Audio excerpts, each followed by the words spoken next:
राहुल गांधी ने जब से वोट चोरी का मुद्दा उठाया है, तब से देश की राजनीति में जैसे तूफान मच गया है। बीजेपी और उसका आईटी सेल पूरी ताकत से राहुल गांधी के पीछे पड़ गया है, लेकिन इसी बीच कोर्ट का बड़ा फैसला बीजेपी के पूरे प्रोपेगेंडा को धराशायी कर गया।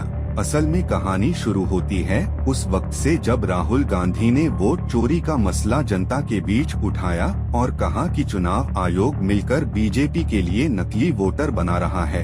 यह नारा वोट और गद्दी छोड़ अब हर गली मोहल्ले में गूंज रहा है। बीजेपी का आईटी सेल इस नारे को दबाने के लिए पूरी तरह सक्रिय हुआ और मालवीय जी समेत तमाम प्रचारक मैदान में उतर गए।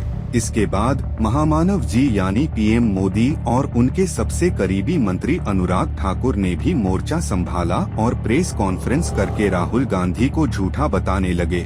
लेकिन विडंबना देखिए कि अनुराग ठाकुर जो आंकड़े दिखा रहे थे, वही बात राहुल गांधी ने पहले कही थी। यानी बीजेपी ने खुद ही राहुल गांधी के आरोपों पर मुहर लगा दी। फिर भी यह खेल यहीं खत्म नहीं हुआ।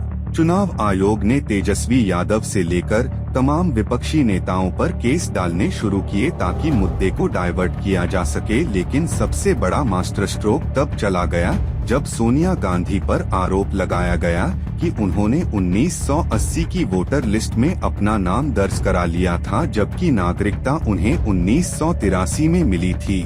इस आरोप को बीजेपी के आईटी सेल प्रमुख अमित मालवीय ने एक्स पर शेयर किया और फिर अनुराग ठाकुर ने इसे एम्पलीफाई कर दिया। पूरा सोशल मीडिया इसी आरोप से भर गया। सोनिया गांधी को विदेशी बताने की पुरानी कहानी फिर से सामने लाकर बीजेपी ने वोट चोरी के मामले को दबाने की कोशिश की। यहाँ तक कि दिल्ली की राउज एवेन्यू कोर्ट में एक याचिका भी दाखिल कर दी गई। विकास त्रिपाठी नाम के व्यक्ति ने शिकायत की कि यह लोकतंत्र से खिलवाड़ है। बीजेपी ने इसे खूब भुनाया, लेकिन जब कोर्ट में दस्तावेज रखे गए तो सच सामने आ गया। जज ने साफ कहा कि इस शिकायत का कोई आधार नहीं है।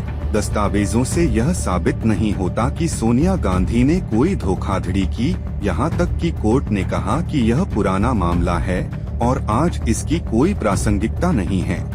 इस फैसले ने बीजेपी के सारे झूठ की पोल खोल दी और यह साबित कर दिया कि सोनिया गांधी पर लगे आरोप सिर्फ राजनीतिक साजिश थे। कांग्रेस के वकील पवन दुग्गल ने दलील दी कि यह पूरा मामला पॉलिटिकली मोटिवेटेड है और कोर्ट ने उनकी दलील को मानते हुए याचिका खारिज कर दी। ऐसे में राहुल गांधी का वोट चोरी अभियान एक बार फिर मजबूत होकर निकला। बीजेपी का पूरा एजेंडा ध्वस्त हो गया। अमित मालवीय और अनुराग ठाकुर के शेयर किए गए पोस्ट अब झूठ का पुलिंदा साबित हो चुके हैं। लेकिन इस बार मामला उल्टा पड़ा, क्योंकि सोनिया गांधी बिल्कुल क्लीन चिट लेकर निकली।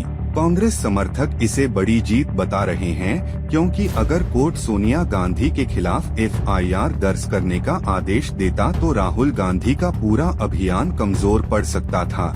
लेकिन अब हालात बिल्कुल उल्टे हैं। इंडिया टुडे के सर्वे में भी सामने आया है कि वोट चोरी का मुद्दा कांग्रेस को राजनीतिक ऑक्सीजन दे रहा है और राहुल गांधी की लोकप्रियता तेजी से बढ़ रही है।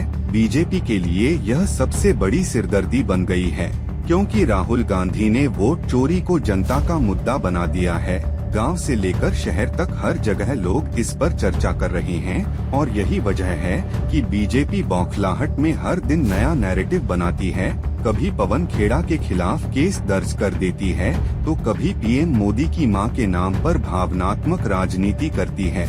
लेकिन सच यह है कि जितना दबाने की कोशिश की जा रही है, उतना ही यह मुद्दा उभर कर सामने आ रहा है। सोनिया गांधी पर लगा आरोप कोर्ट से खारिज होना राहुल गांधी के अभियान के लिए टर्निंग पॉइंट है, क्योंकि अब बीजेपी के पास इस मामले को लेकर कोई ठोस आधार नहीं बचा है। अब देखना यह है कि राहुल गांधी जिस हाइड्रोजन बम की बात कर रहे हैं, उसमें आगे कौन कौन सी पोल खुलने वाली है। क्या वाकई चुनाव आयोग और बीजेपी की मिलीभगत से हुई वोट चोरी के और सबूत राहुल गांधी जनता के सामने लाने वाले हैं। इतना तय है कि कोर्ट का यह फैसला बीजेपी की रणनीति को बड़ा झटका है और कांग्रेस खेमे के लिए मनोबल बढ़ाने वाला है। सोनिया गांधी के खिलाफ दायर याचिका खारिज होने के बाद साफ है कि बीजेपी का झूठ एक बार फिर देश की जनता के सामने नंगा हो गया है। और अब राहुल गांधी का वोट चोरी अभियान पहले से कहीं ज्यादा धारदार हो गया है।